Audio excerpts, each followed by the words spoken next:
작년에 아주 슬픈 소식을 하나 들었는데, 우리 동기 목사이면서 저보다는 연배가 한 5, 6년 정도 위에 계신 분인데, 이분은 오랫동안 한국의 목회보다는 외국의 선교사를 이렇게 활동을 많이 했습니다. 싱가포르에서도 좀 하고, 그리고 이제 필리핀의 빈민가에 가서 한 20년 정도를 사역을 했습니다.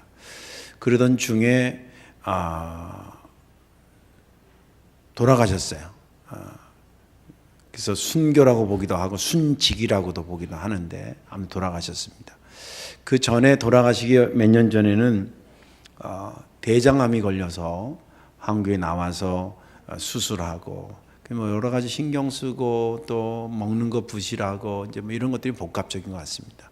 그렇게 했는데 수술하고 이제 요양 한 2년 한 다음에 많은 옆에 있는 분들이 아유 고생해도 한국에서 해야지. 이제 이렇게까지 됐는데 거기 가서 어떻게 또 고생하냐 그렇게 얘기를 하고 많이 만류를 했습니다. 저부터도. 그런데 그래도 사명이 아무래도 거기 있는 것 같다고 그러면서 갔어요. 그리고 가서 한 5, 6년 있다가 돌아가신 겁니다. 거기가 어떻게 해서 돌아가시냐, 돌아가신 이야기 자체가 또 너무 마음이 아파요.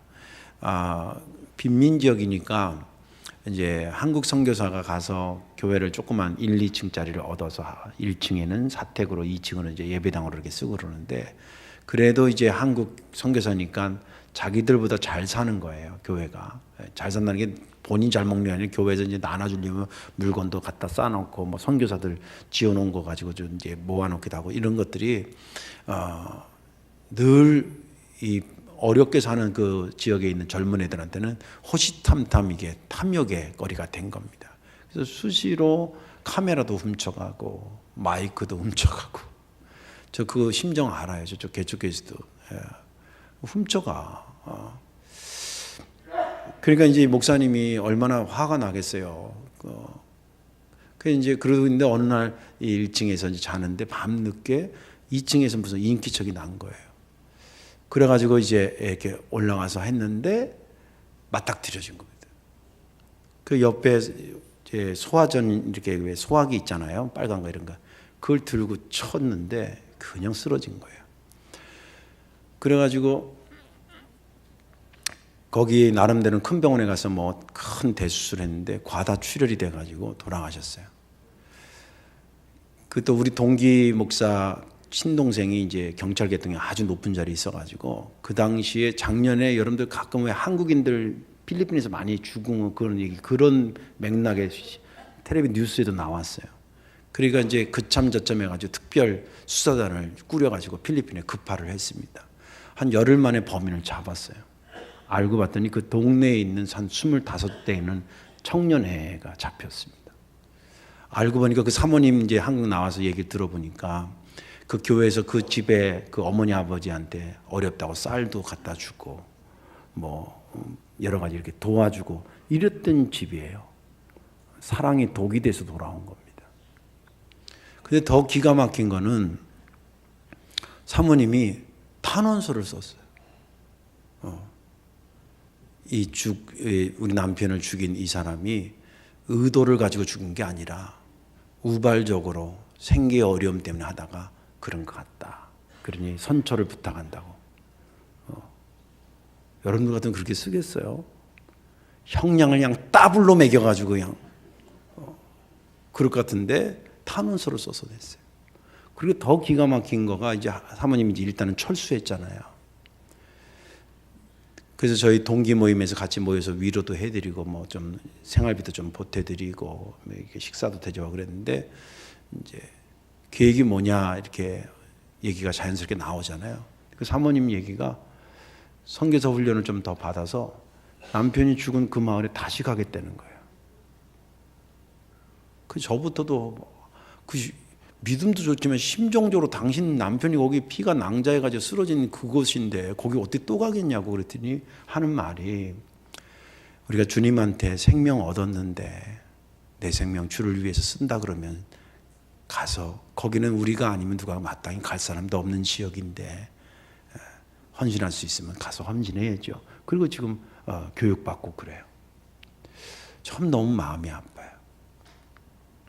근데 그분만의 이야기가 아니라 이런 숨겨진 이야기들이 우리 삶의 주변에 많이 있습니다. 생명 얻은 자에게는 거룩한 의무가 있습니다. 믿음 되길 바랍니다. 오늘 본문에 있는 말씀은 예수님께서 오늘 본문의 이야기가 시작하기 전에 며칠 전에 죽은 나사로를 살려줘요. 근데 예수님이 3년 복음을 증거하면서 알게 된 가정이었거든요. 그의 누이들이 마르다 큰 누이고 마리아가 둘째고 그리고 나사로가 있었어요. 그렇게 세 식구들이 살았는데 동생이 죽은 거예요. 오라비가. 그래서 막 연락해가지고 예수님이 며칠 뒤에 갔잖아요. 그래서 거기서 고쳐줘요. 고쳐준 게 아니라 살려내요. 그러니까 이 식구들이 너무 감사하잖아요. 이것처럼 확실한 생명을 얻은 사건이 어디 있겠어요. 그렇죠? 그래서 너무 감사해서 예수님을 이제 자기네 집에 초청을 한번 한 겁니다. 그래서 오신다는 그 잔칫날이 오늘이에요. 오늘 본문의 날이에요. 예수님이 이제 오셨는데 한쪽에서는 마르다가 부지런히 막 음식을 준비하고 분주하게 움직이고 또 예수님이 그 식탁을 이렇게 약간 당시의 식사는 이제 약간 기대서 이렇게 눕듯이 비계를 개고 이렇게 먹듯이 하는 건데 그렇게 누워 있는데 그 여동생인 마르다가 말이죠. 마리아가 향유를 아주 비싼 거 300데나리온이니까 이 데나리온은 남자 하루 품삯이라 그랬잖아요. 곱하기 300이면 약 3천만 원 되는 겁니다. 그것을 깨서 예수님의 발에 바릅니다. 그리고 손으로 이렇게 발라드리는 게 아니라 자기 머리카락으로 그 발을 이렇게 닦아드립니다. 다른 성경에는 울면서 닦아드렸다고 성경은 기록하고 있습니다.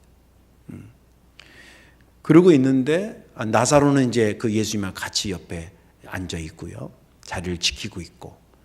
그러니까 이제 뭐 향기가 오늘 본문에 보니까 가족 방에 집안에 가득했더라. 이것도 다 영적인 의미가 있습니다. 그런 헌신이 있으니 얼마나 아름다워요. 근데 꼭 이럴 때 초치는 사람들이 있어요.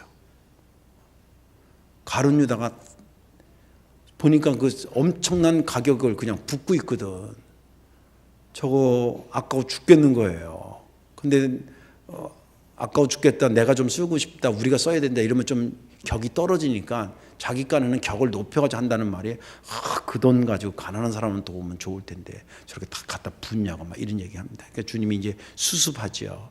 이 여인이 하는 것은 그냥 하는 게 아니라 내 장례를 준비. 이 이야기가 있고 일주일 뒤에 돌아가셔요.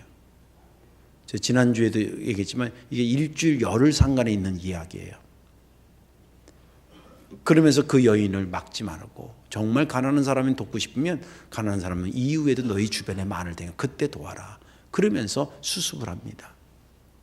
그러고 있는데 저쪽에서 우르르 여러 사람들이 우르르 오는 소리가 나는 거예요. 문 밖에서. 누가 왔냐면 유대인들이 막 온 겁니다. 왜 왔냐면 예수님하고 거기 나사로가 있다는 걸 알고 왔다고 성경은 기록하고 있어요. 반가워서 맞이하러 온 게 아니라 이미 오기 전에 대제사장이 그 유대인들한테 무슨 명령을 하냐면 예수 잡아 죽이고 그리고 더불어 나사로도 죽여버려라. 이유가 뭐냐? 나사로 때문에 여러 사람들이 예수님을 믿게 됐기 때문이라. 그러면서 오늘 본문에 있는 말씀은 끝납니다. 저는 지난 주간에 이 본문을 보면서 어디에 제 시선이 갔냐면 11절과 12절에 눈이 갔습니다. 10절과 11절에 눈이 갔습니다. 대제사장들이 나사로까지 죽이려고 모의하니 나사로 때문에 많은 유대인이 가서 예수를 믿음이러라. 이게 왜 은혜가 됐냐면 이 나사로가 아주 멍청한 사람이 아니면 지금 분위기가 예수님이 생명의 위협을 받고 있는 상황이라고 하는 것을 알고 있었던 때입니다. 아까도 얘기했잖아요. 지금 이 내용이 예수님의 사역에 6일 전 일주일 남겨진 시점에서 되어진 거면 예수님이 3년 공생에 하실 때에 거의 끝자락에 있는 사건입니다. 이 끝자락이라는 시간적 의미도 있지만 역으로 얘기하자면 대제사장이 더 이상 예수를 내버려두면 안 되겠다, 3년 동안 지켜보다가 이건 확 죽여버려야 되겠다 생각하는 것에 감정의 끝자락에 와 있는 상태를 의미하는 거예요. 그런데 나사로가 아주 멍청한 사람이 아니면 그런 전반적인 분위기를 저는 알았을 거라고 생각하는 거예요. 그런데 나사로가 예수님하고 그 자리를 같이 지키고 있어요. 사실은 살아야 된다는 수법으로 치면 이날 잔치를 벌이면 안 돼요. 잔치를 하더라도 나중에 해야 돼. 왜냐하면 죽었다가 살아났다는 얘기가 이게 보통 일이 아니잖아요. 일반적으로 그런 적 없잖아요. 그런 일이 벌어졌는데, 그래서 그 사람 때문에 많은 사람을 믿게 됐는데, 야, 이거 안 되겠다, 나사로까지 다시 죽여버려야 되겠다, 그런 분위기를 지금 자기도 느끼고 있는데, 내가 주님으로부터 생명 얻었으니 내 생명 죽어도 주님과 같이 있다 죽어야지, 그런 심정으로 지금 같이 옆에 동석하고 있는 거예요. 그 모습이 아주 귀하게 보인 겁니다. 저는 마리아의 향유를 붓고 있는 그 사건보다도 오히려 이것이 더 급하게, 그런 문장은 잠깐 나오지만 심정적으로 가장 위협을, 마리아도 생명의 위험을 받고 있는 게 아니에요. 마르다도 생명의 위험을 받지 않는데 나사로는 지금 생명의 위협까지 받는데 예수님의 영광을 위해서 그 자리를 지킵니다. 그러면서 깨달아지는 거예요. 그렇구나, 주님으로부터 생명의 새 생명을 얻은 자에게는 거룩한 의무가 있는데, 이 나사로는 내 생명을 다시 드리는 것이 자신이 가진 영적인 의무라고 생각하고 그 자리를 지켰는데, 이 질문은 내한테 스스로 해보니까 이게 부끄럽고 대답이 얼른 안 나오는 거예요. 너도 그 죽음의 자리가 훤히 보이는데 거기 갈 수 있겠냐 그러는데 이 대답이 쉽게 안 나오더라니. 그러나 그럼에도 불구하고 이 나사로가 그 자리를 지킨 것을 성경이 그렇게 기록한 것은 단순히 나사로는 이런 사람이라는 것을 알리는 차원에서 기록된 것이 아니라 이 나사로를 통해서 우리에게 주시는 메시지가 있어 준 거 아니겠습니까?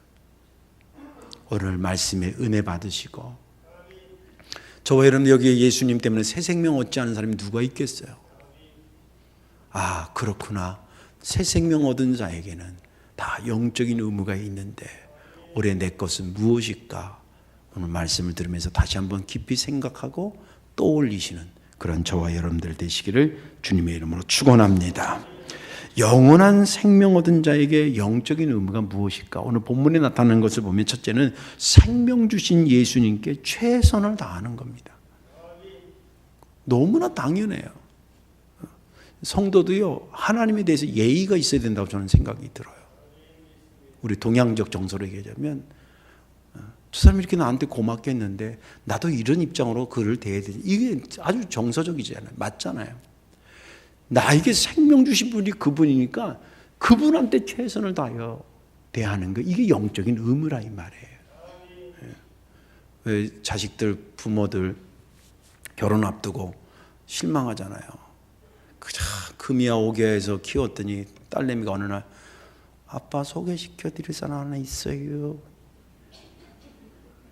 누구냐? 이래가지고 하나 데려왔는데 도둑놈 같은 거 하나를 딱 데려와가지고, 그땐 다 도둑놈으로 보여. 자기 딸을 데려가려고 하는데 지한 엄마 아버지한테는 팔짱 한번 안 끼던 딸이 애인한테 막 팔짱을 깊이 끼고 막 키우기는 지금 누가 키웠는데, 엄마 아빠가 키웠는데 팔짱은 누구 끼고 있는 거야 지금? 돼지 같은 거 하나 다 딱 끼워가지고 말. 부모 입장에서 얼마나, 예를 들자면 그런 것처럼 주님과 우리의 관계도 맞아요. 그분이 우리에서 생명 줬으면 그분한테 최선을 다해야지.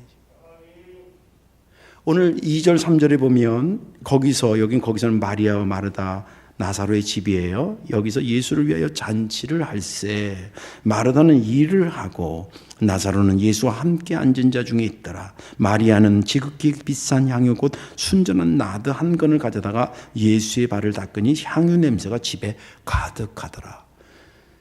지금 오라비가 살아난 걸 통해서 마르다도 살아났다는 은혜를 받고 마리아도 살아났다는 은혜를 받은 거예요. 그래서 예수님이 온다 그러니까 온 식구가 최선을 다해서 그분을 준비해요.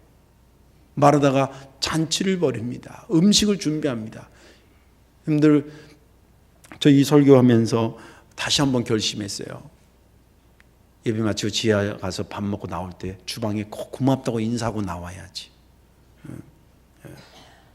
꼭 그렇게 하세요. 하나님한테만 고맙다고 하지 말고 주방에서 하루 종일 막 그 음식 하시는 분들은 고맙다고 하셔야 됩니다. 그런데 예수님 준비하기 위해서 음식 나와라 그러면 나오나? 그 전날이든 뭐 음식 준비 재료를 사러 갔을 것이고, 지금처럼 이렇게 좋은 싱크대도 있던 때도 아닌 2000년 전이니까 뭐 어떻게 했겠어요. 막 연기를 펄펄 먹으면서 불을 뗐을 거고 말이죠. 나름대로 최선을 다하고 그것만 하나 하고 나서 설거지도 다 하고. 얼마나 힘들었으면 다른 성경 버전에는 그렇게 나오잖아요.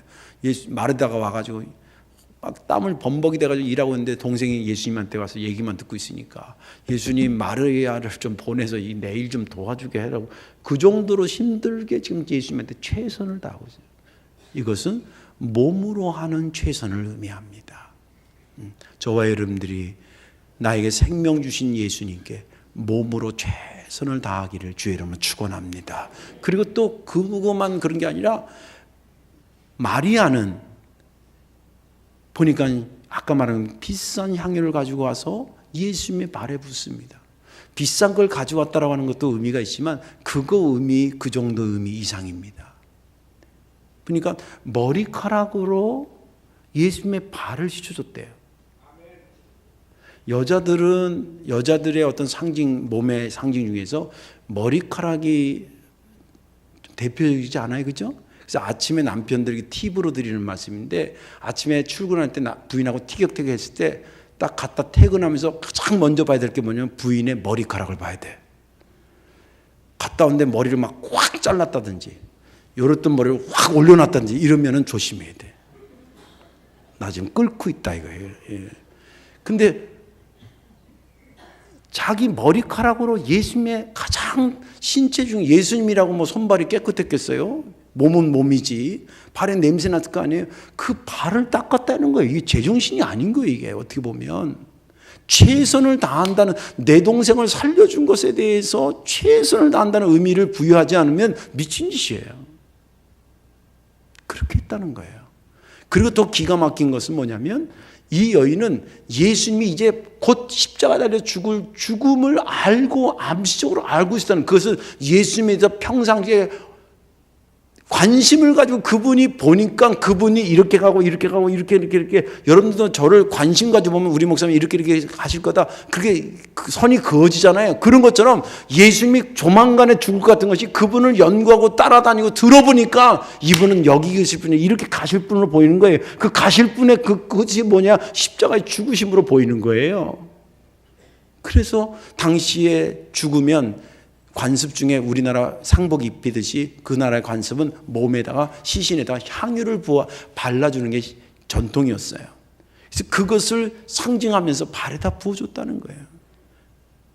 그 주님께서 이 여인이 한 것은 자기 동생을 살려서 그냥 고마워서 하는 게 아니라 내 죽음을 지금 준비하고 있는 거라 그러잖아요. 이 사람은 물질과 마음과 정성을 다해서 최선을 다하는 모습을 지금 보여주고 있는 것입니다. 또 한 사람, 아주 문장으로는 아주 잠깐 기록하는 것 같아도 제가 보는 관점에서는 여기서 가장 지금 최선을 다하고 있는 사람은 나사로라고 보여요. 그 중에 같이 예수님이 드시는데 거기 같이 이렇게 좌석하고 있었다. 그런 문장으로 이게 무슨 같이 밥 먹는데 옆에 앉았는 게 뭐 이렇게 그 최선을 다하는 것과 아까 그 전 이해를 가지면 이게 무슨 말인지 이해가 되는 거예요. 나사로가 멍청이가 아닌 이상은 지금 예수님이 유대인들한테 대제사장한테 지금 어떤 입장이 있다는 것을 감지하고 있었을 겁니다. 그러니까 예수님을 죽이려고 그러니까 예수님한테 같이 붙어만 있어도, 여러분들 예수님의 제자들이 겟세마네 동, 이러고 또 며칠 있다가 이제 겟세마네 동산에서 예수님이 기도하다 체포돼서 갈 때 예수님의 제자들이 왜 한결같이 다 도망갔겠어요? 여러분 생각해 보세요. 집에 급한 일이 있어서 도망갔겠어요? 예수님을 잡아가는 걸 보니까 여차하면 그 옆에 있는 자기들도 잡혀가게 생겼어요. 그래서 도망간 거예요. 이게 나사로도 이걸 몰랐겠냐는 거예요. 더더군다나 옆에만 있어도 지금 예수님을 잡아 죽이려니까 그 옆에만 있어도 위험한데, 이 나사로는 예수님께서 사람들한테 부활은 이런 거라고 하는 것을 가르쳐 주고 싶으셨거든. 십자가는 당신이 실제 달려서 십자가를 가르쳐 줬고, 부활은 이렇게 해서 가르쳐 주고 싶으셨거든. 그래서 그 앞에 죽을 때 부활이요 생명이라는 얘기를 이렇게 해요. 그러니까 누이가 아유 사람이 죽었다가 나중에 믿으면 그때 되면, 아니 지금 되어진다니까, 너희가 내 말을 믿으면 하나님의 영광을 본다 그러죠. 그리고 거기서 살려내요. 이게 보통 일이 아니잖아요. 그래서 그것 때문에 사람들이 막 믿게 되고 막 이런 것이 퍼져져요. 그러니까 유대인의 관점에서나 대제사장 입장에서는 예수만 제거해서는 안 되는 거예요. 그 부활을 경험한 나사로도 아예 씨를 뽑아버려야 돼요. 뿌리를 뽑아버려야, 그래야 더 이상 예수가 증거되는 것이 막아질 거라 생각하고, 그래가지고 들이닥친 거예요. 그걸 다 알고 있어요. 그걸 알고 있어서 제대로 된 사람은 아까 말한 것처럼 잔치를 오늘 하면 안 내는다 그래요. 그런데 열고 예수님 옆에 앉아 있습니다. 쉽지 않아요. 우리도 슬프고 어려운 사람들 곁에 가기가 쉽지 않잖아요. 잔치집에 먼저 가고 싶잖아요. 근데 그 나사로가 그렇게 한 겁니다. 그건 무슨 생각 때문에 그랬을까? 내가 주님으로부터 새 생명 얻었는데 주님을 저들이 죽인다면 그 곁에 내가 딴 데 있다가 놓아야지. 할렐루야. 그런 마음을 가졌던 거예요. 그래서 그 자리를 떠나지 않고 지키고 있는 거예요. 자기를 죽이러 온다는 것을 감지하고 있었음에도 불구하고 그 자리를 끝까지 지킵니다. 기독교 역사에 보면 이런 일이 한두 번이 아니에요. 예수님의 가룟 유다 빼놓고 나머지 제자들 다 그렇게 거의 순교하고 순직했어요. 바울 역시 그랬고, 우리 한국의 선교사로 온 아펜살레 역시도 순직했습니다. 그래서 기독교 역사를 피해 역사라고 하는 말을 그냥 하는 게 아니에요. 그들인들 목숨이 두 개라서 그런 것이 아니라 주님으로부터 내가 새 생명 얻었으니 이것이 내가 주를 위해서 생명이면 생명, 물질이면 물질, 뭐 이런 사람한테 주일 성수, 이건 일도 아닌 거예요. 온몸으로 땀이 헌신하게 봉사하는 거, 헌신하는 거, 최선을 다하는 거 당연한 내 영적인 의미라고. 왜? 나를 구원하셔서 나라 이거 지옥 갈 백성을 하나님 백성 만들어주고 천국의 시민을 만들어줬는데, 새 생명 얻었는데 이건 당연히 해야 될 거지. 그랬던 것입니다. 두 번째, 영원한 생명 얻는 자의 영적 의미는 뭐냐면, 생명 얻는 자의 영적인 의무는 뭐냐면 생명 주신 예수님을 부지런히 전하는 거예요. 최선을 그분께 다하고 그분, 나를 살려주신 그분을 여러 사람들에게 알리는 거예요. 수단과 방법을 가리지 않고, 나쁜 방법 아니고는 다 해서 그들에게 복음을. 왜? 첫째는 고맙고, 두 번째는 너도 그런 은혜를 받아야 되니까. 오늘 여기 본문에 보면 11절에 나사로 때문에 많은 유대인이 가서 예수를 믿음이라라 이렇게 돼 있잖아요.